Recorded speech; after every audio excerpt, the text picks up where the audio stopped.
Welcome to American Democracy Forum, powered by the Fulcrum and Citizen Connect. I'm Hugo Balta, Director of Solutions Journalism and Diversity, Equity, and Inclusion with the Fulcrum. A daily cross-partisan news publication, the Fulcrum engages citizens in evolving government to better meet the needs of all people. To that end, we strive to share many perspectives to widen our readers' viewpoints. For this episode, I'm joined by Jaisal Noor, the Solutions Journalism Network's Democracy Cohort Manager. Jaisal leads the Advancing Democracy Fellowship, which helps newsrooms reinvent how they cover politics and deepen their election coverage beyond the horse race. Jaisal and I have known each other for some time. I have personally been the beneficiary of fellowships led by SJN, and as an accredited solutions journalism trainer, I have collaborated in leading many workshops in the U.S. and abroad. Jaisal, welcome to the program. Thanks so much for having me. So let's start with SJN. For those that are not familiar with Solutions Journalism Network, why don't you tell us more about the organization? Yes. So Solutions Journalism Network, the organization, has been around for 10 years. The idea of solutions journalism has been around for much longer. It's the idea that the media shouldn't, exclusively focus on what's broken and what's going wrong. To really tell the whole story, audiences also need to know what's working and how progress is made. And so that's what solutions journalism tries to disseminate. It has 4 pillars and a database on our website called the Solutions Journalism Tracker, which has over 16,000 stories that focus on these 4 pillars, focus on our response to a problem, not the problem itself. We often say it's time for a solution story if people know what the problem is. The story has evidence, and the more rigorous evidence, the better. It has insight, what others can learn from that response, as well as limitations. Solutions journalism isn't positive news. It's not puff. It's not like the idea of a puff piece or a profile. You're being honest with your reader. You're telling the full story and talking about what's working, what's not, and where there can be improvement to all the social issues we're facing around the world. Yeah, and what you've mentioned are the 4 pillars that are key to a solutions journalism story, which we're going to dive into in a little bit.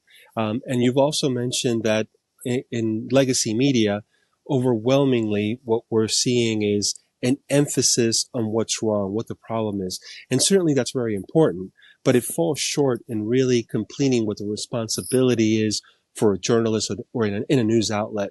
And that's painting a complete picture in regards to that problem. What are the responses to those problems and how people are working in order to solve it? Not just the government, but also people in the community that are lifting themselves up. I'm really looking forward to talking about some examples. Now, as I've mentioned, SJN leads in on many initiatives, democracy being one of them. The organization supports newsrooms as we've talked about, that ditch the traditional horse race approach of covering elections, which is who's leading at the polls. And we saw a lot of that during the presidential election period, and adopting an innovative approach to covering politics and government. And what I learned as a fellow with SJN is not covering elections, not covering politics, but covering democracy. Tell us about programs that help newsrooms to work to better serve their communities and strengthen democracy. Yeah, thanks so much, Hugo. And it was great to have you and Latino News Network participate in the fellowship. So the Advancing Democracy Fellowship is a partnership between SJN, Trusting News, Hearken, and Good Conflict. And the idea is we support, as you said, support newsrooms, transform their political coverage away from the horse race, which is focused on polls and politicians and pundits, to actually community-centered reporting. We do that through engaging with audiences, understanding what they want, asking them what they want to know about, not assuming. Journalists often assume they know what communities want and what's best for communities, and then doing rigorous reporting on. You understand what the problems are, you've talked to the community, and actually doing reporting on what's working in your community to address those problems, and what's working elsewhere that your community can learn from it. And, what we've found is you can have a much healthier media ecosystem, newsrooms can have much better relationships with their audiences. We're at a time of very high news avoidance. 43% of people turn off the news because it's irrelevant to them. It's too negative, and it doesn't reflect the reality they live in.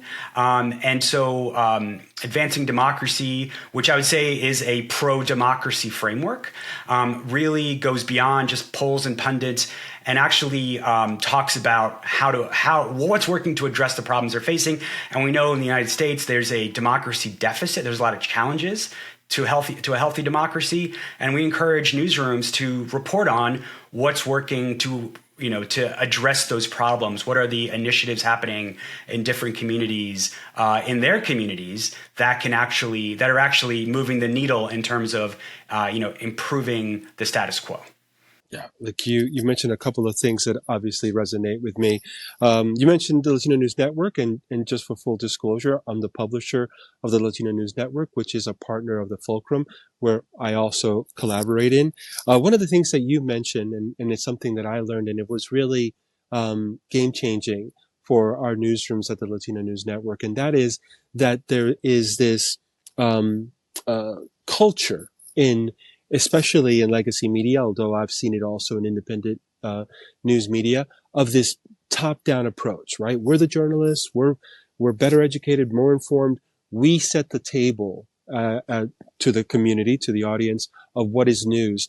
And what I learned with Solutions Journalism Network is actually having to change that dynamic from a top-down approach to a bottom-up approach, where, as you've said, we're not assuming that we know what the community needs or what is relevant to them as far as news, but listening to them and they telling us what they need and what is relevant. And that really changed for us in how we saw our audience or the public as more than just an audience, and really contributors from ideation to publishing a story, contributors in that process.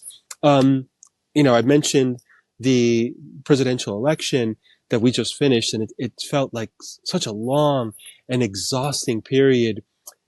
Do any of the news coverage that you've seen, any examples of solutions journalism that stand out during that coverage? Yeah, absolutely. This was a grueling election, and in my opinion, the major media focused far too much on the horse race. We know that trust in the media is at an all-time low. And one of the reasons, according to a Reuters Institute report that was released just before the election in October, I believe, was that the public perceives the media as elitist. They're not actually talking to the public, right? As we said, treating elections like a horse race, which means the voters are spectators, and which is not how democracies work, right? They need to be at the table and setting the stage for what is discussed and what politicians and candidates are asked about. And while I think much of the media failed in doing this, there are some amazing examples of newsrooms across the country that really changed the conversation in their communities. I'm thinking of Northwest Public Broadcasting in Washington. One of the biggest problems their community face is overcoming addiction. And so they did reporting on positive things that are working through harm reduction to address those challenges. Housing is a top issue in just about every newsroom we work with. There's a housing crisis, across the country. The Kansas City Journal, another fantastic nonprofit newsroom in Wichita, did fantastic reporting on what's actually working in homeless services. And what the solutions journalism frame is able to do is get us out of our silos where we think we're alone in dealing with these problems, but that's not true, right? Communities across the country are dealing with the housing crisis, with homelessness, and what they did was bring in the best practices from other comparable cities to see what their communities can learn from and help change the conversation around housing. A similar thing with the Current in Lafayette, Louisiana. Until the Current came along and took this approach a couple years ago, politicians never talked about what local responses to the housing crisis look like.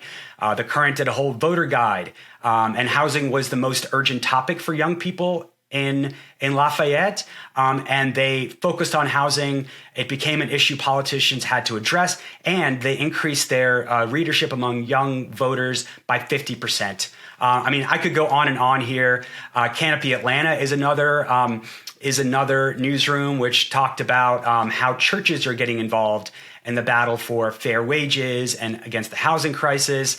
The Yakima Herald, when we're talking about democracy coverage, they actually explained among rising disinformation how their elections work, what keeps elections secure. And another one I'll mention is the 19th, which is a great independent newsroom focused on issues most important to women. And they focused on the lessons from the civil rights movement when looking at places like Mississippi, where there's still massive barriers to civic engagement and voting. So that is the kind of journalism that I want to read, and I think the public wants to read. Understand what's actually helping to solve the challenges that we all are aware of, and actually how to hold politicians accountable, candidates accountable to actually addressing those problems. Not let the candidates set the stage, decide what they want to talk about. Actually hold them accountable to what the public needs.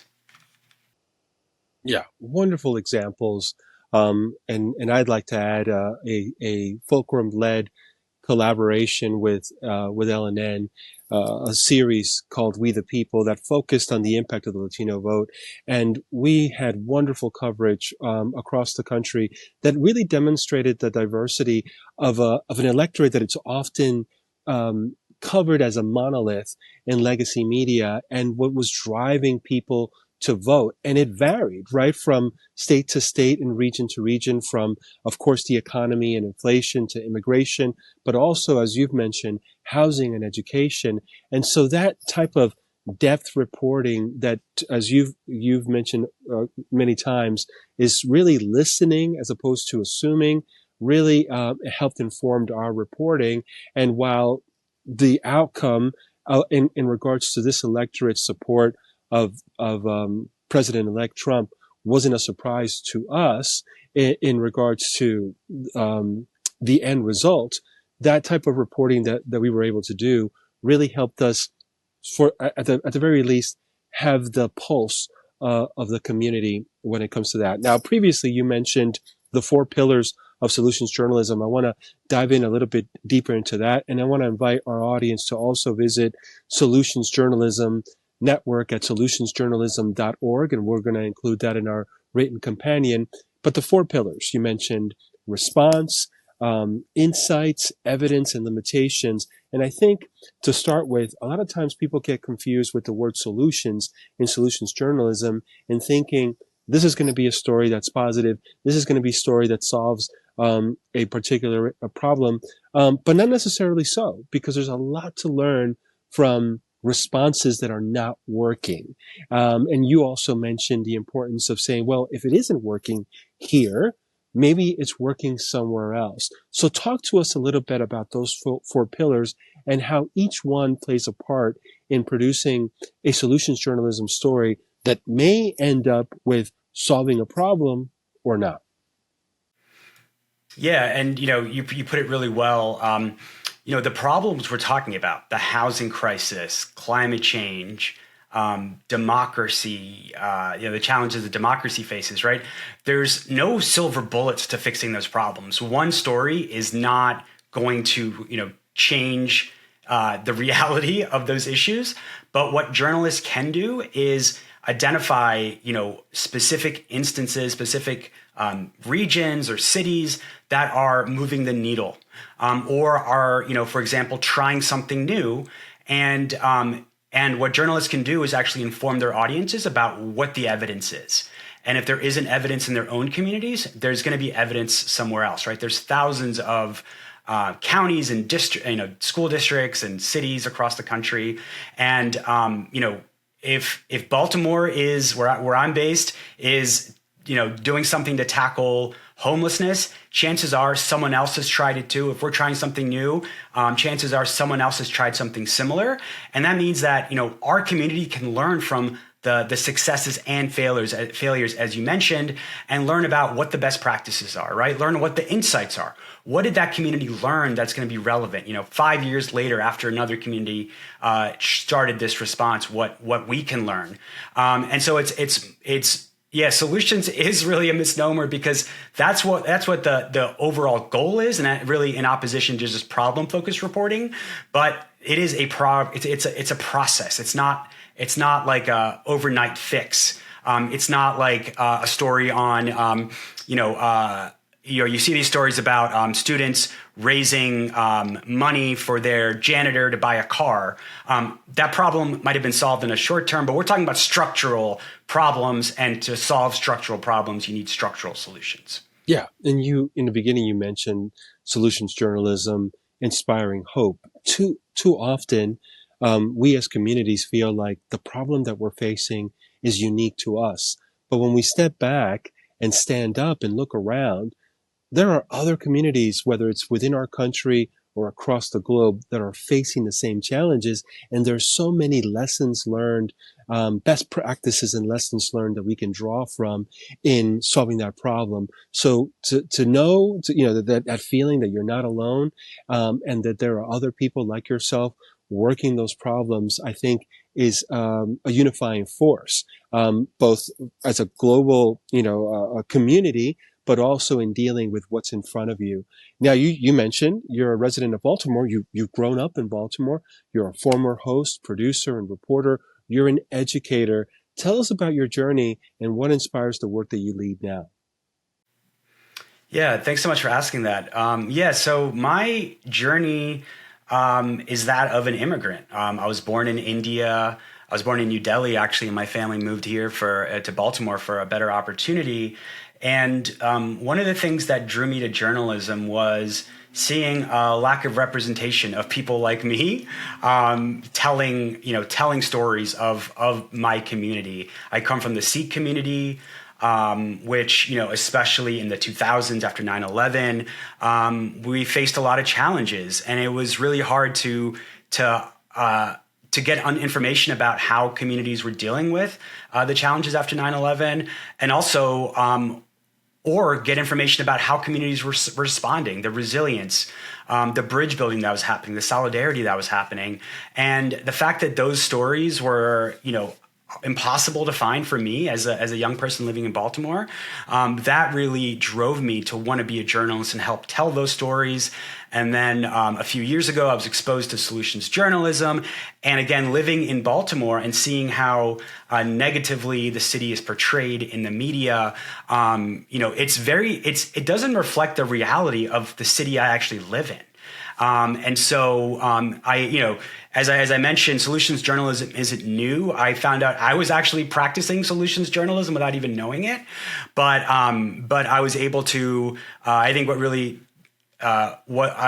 had a lucky break in doing a couple of fellowships through solutions journalism, and, getting that experience, and thanks to some grant funding, being able to travel across the country to report on how communities are responding to voter suppression and gerrymandering.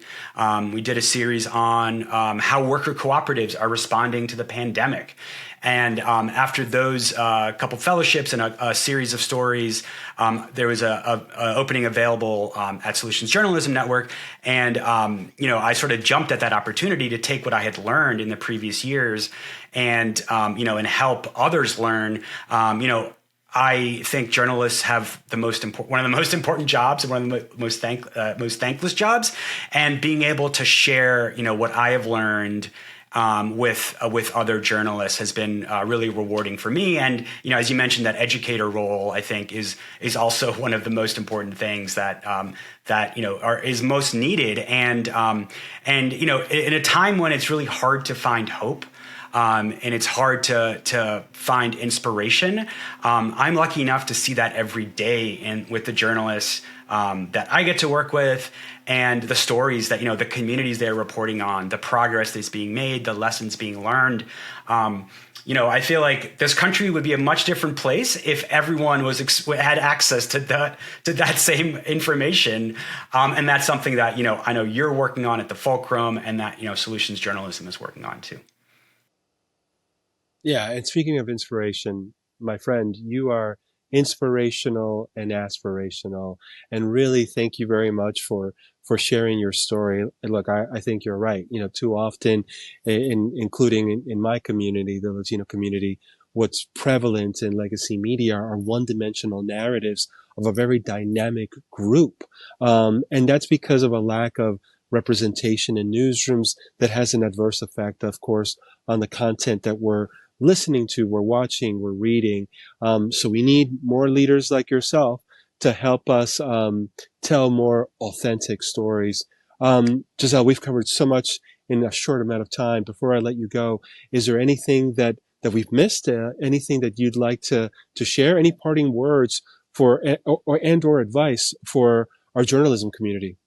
So I'll say that journalists, I think today feel like they're facing unprecedented challenges, and that might very well be true. But journalism has been in crisis before. This country has been in crisis before. That our democracy has been in crisis. I think it's a very legitimate argument that our democracy is only 60 years old. That's when we really became a multiracial democracy.